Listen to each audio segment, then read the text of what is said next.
날씨가 비싸네, 우리하고. 그지? 와, 이렇게 안 더울 수 있는 거야? 와, 좋다. 와, 진짜 안 덥다. 야, 노란 택시. 양이, 택시 양이 달라. 와, 기차가 이렇게 많아. 건강 스케일도 다른 것 같아요. 아, 일반 도시 아니야, 충칭이 그냥. 우리로 치면 양양 뭐 이런 데 아니야. 그러니까, 그렇죠. 1차 도시 아니잖아요, 여기. 그러니까, 엄청 깨끗하고. 제가 충칭에 대해서 첫 번째 스팟으로 옮기기 전에 아주 간단히 설명을 드리도록 할게요. 이건 서울의 130배입니다. 130배? 130배요.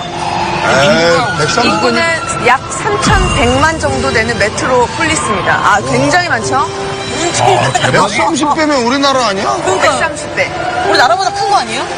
그러니까 되레 베이징이나 상하이 이런 데는 알려져 있는데 충칭은 그렇게 많이 알려져 있진 않지만 엄청 큰 도시구나, 여기가. Chongqing's buildings seem to tumble down its hillsides.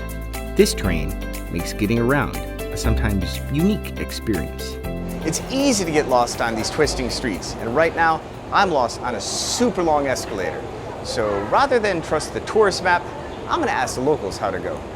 Downtown Chongqing hosts two cross-river cableways built in 1986. The Yangtze River Cableway offers unique perspective on how traffic traverses the city's peaks.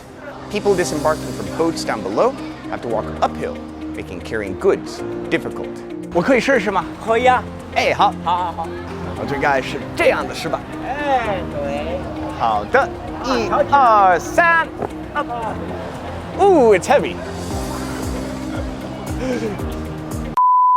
I arrived at an amazing airport. What I thought would be a major traffic to get into the city, I was so surprised at the infrastructure. How many beautiful bridges you have, how wide the roads are, how many flowers and trees and plants, and how organized it was, and how the traffic flowed. I mean, I've been to cities, a quarter of the size of this that have 10 times more traffic problems than you do.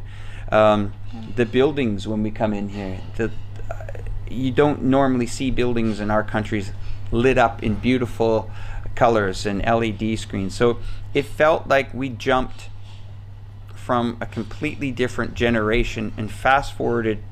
To me, this is how it felt to me. So what I did feel when I arrived here is that, we jumped 50 years into the future, seeing the buildings lit up the way they are, the infrastructure, the metro lines, the communication, the way people are paying here is much different. It's quite exciting. You think that the UK and the US are these utopian places where there's so much advanced tech, and then you come here and see that kind of view and infrastructure, it just like blows your mind, doesn't it? It does absolutely. Because in so many people's heads trying to, look at this. Dear. Just look at this. Holy shit. 很漂亮啊。对。I can't believe it, man. Look at the flipping roads. Look at this. Oh, we're going across this bridge in a minute. What on earth is that? That is like, just look at those three towers here. Where are we going over there? We'll have to do a big loop, look. It's like City of the Future, isn't it?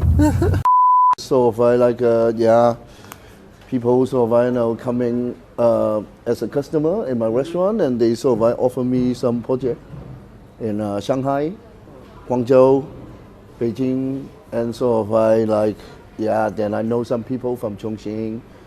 Then I came and sort of see it myself, and sort of I make a choice in Chongqing because it's sort of it's like Chinese Manhattan, right? So okay, you're like potential partners. They offer you some projects here in China. Yeah. And then you was choosing the city, right? Yeah, I was choosing the city because of I like Chongqing is cheaper to live in. Mm-hmm. Yeah, and sort of I like similar popular as Shanghai, Beijing, and Guangzhou.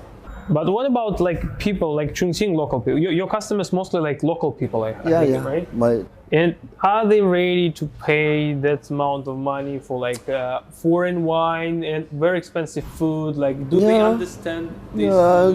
They do understand it. They do survive like but yeah, Chongqing people are a little bit stubborn. They survive like they like spicy. Yeah, everything you need to put some spicy on it. Just a normal steak. They want some spicy powder to go with it. Yeah, and they expecting survive pasta is spicy. You mentioned an interesting feature like Chongqing people, that they're straightforward. They're not like always telling truth or something.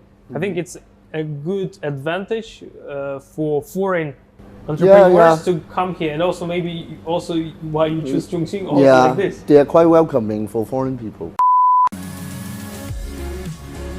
I can't believe we're getting a cable car in the city. This is pretty cool. Look, it goes up the side of the mountain.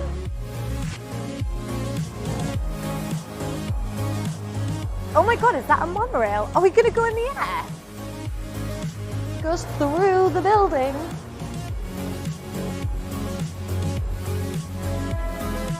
I can't believe I'm taking a ferry to get across the river in Chongqing. How cool is that?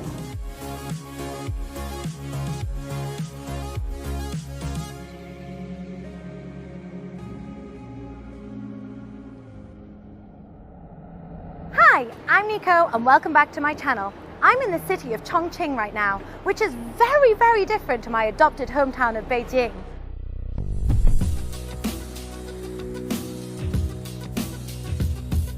When I was traveling into the city by train, I was immediately struck by its mountainous terrain. As we got closer, I noticed insane roller coaster-like metro lines and flyovers that looked like Hot Wheel tracks, and my excitement started to build. I spent the first day exploring by foot, which was great at first, even if we did get a bit lost. Around every corner, there was something to see. But my favourite place was the stone steps that wind up the hillsides, connecting different levels of the city. Was that in 1997, none of the apartment buildings in Chongqing had elevators. So, okay. In 2001, almost none of the buildings in Chongqing didn't have elevators. Well, that probably emphasizes also, that's probably just the least of the differences. I mean, it must have been just like night and day. Yeah, it really was. I remember in 2008, I came over to visit, and I think the subway was partially running, one of the lines. And in 2012, when I moved back here, I got on line 3 from the airport. Everything is developed out for 4 kilometers. Yeah. Now, I mean, Minnesota, correct me if I'm wrong, it's fairly, like, topographically speaking, it's fairly flat, isn't it? So, I mean, this must be like, I mean, even for me in Shenzhen, I mean, Shenzhen is mountains and stuff like that. I'm from Ontario, and it's pretty flat. And so I look at, like, Hong Kong and Shenzhen as kind of like a 3D city, but Chongqing is like 4D. It's like out of this world. And the nightscapes, especially, the way I look at it, I've always said before that it's like a mix between Blade Runner and Gotham City. Yeah, it really is. And then, and just the multi-layeredness of it. And I like to tell people when I have friends visiting, especially on the rare occasions that I have people who have been to my hometown, we go down line 3 to go across the Jialing River, and we look out, and it comes out of a tunnel, and then you're immediately 35-40 meters above the river. You just boom. And so you get to see the cityscape, and I point out across it, from the window, the light rail and or the monorail, and I say, that's like 25 of my home.